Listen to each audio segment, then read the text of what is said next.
In 1807, the French painter Jacques-Louis David completed one of the most celebrated paintings in European history. Stretching nearly 10 meters across, the monumental canvas captures the coronation of Napoleon Bonaparte inside the magnificent Notre-Dame Cathedral in Paris. At first glance, the painting appears to portray a glorious imperial ceremony filled with bishops, nobles, generals, and members of the French court.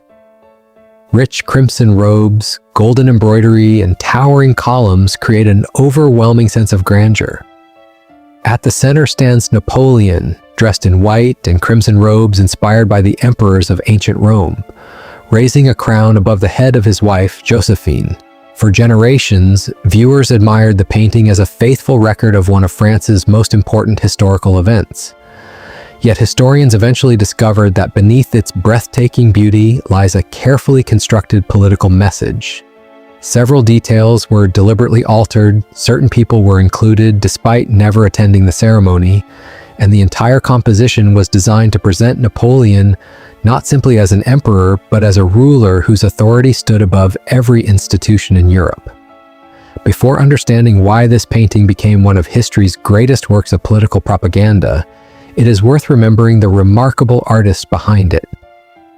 Jacques-Louis David was born in Paris in 1748 and became the leading figure of the neoclassical movement, drawing inspiration from the discipline, heroism, and ideals of ancient Greece and Rome.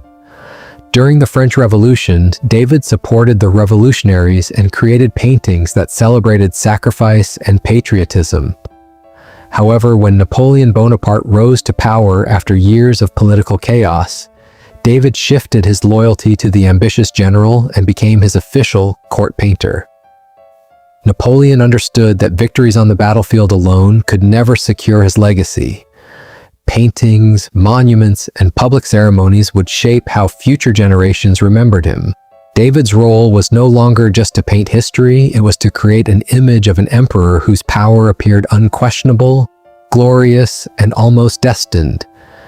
Every brushstroke was intended to strengthen Napoleon's reputation, ensuring that the world would remember him exactly as he wished to be seen.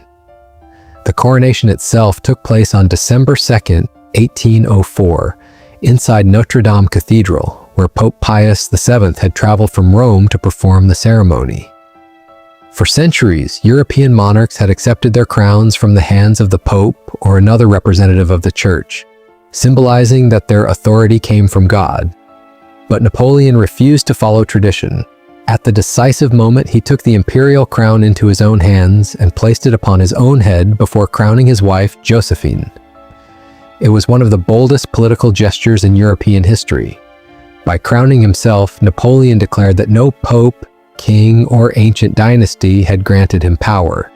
His authority came from his own achievements and his own will.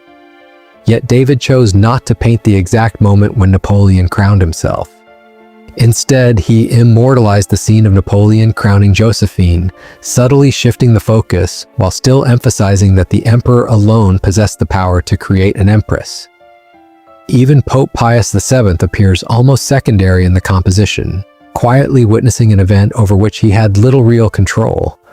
The deeper historians studied the painting, the more fascinating its hidden details became.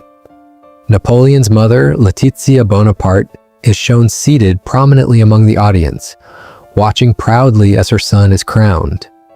In reality, she never attended the ceremony because of disputes within the Bonaparte family. Yet Napoleon ordered David to include her anyway, creating the illusion of a united imperial family. His robe is decorated with hundreds of golden bees, symbols borrowed from the ancient Merovingian kings, to connect his empire with France's earliest royal dynasty, while the laurel wreath on his head deliberately echoes the Roman emperors Julius Caesar and Augustus, rather than the traditional French monarchy. Every object, every expression, and every figure was carefully planned to transform a historical event into a masterpiece of propaganda. More than 2 centuries later, Jacques-Louis David's painting remains one of the greatest examples of how art can shape memory. It does not merely preserve history, it presents history as Napoleon wanted the world to remember it, reminding us that sometimes the most beautiful paintings are also the most carefully constructed illusions.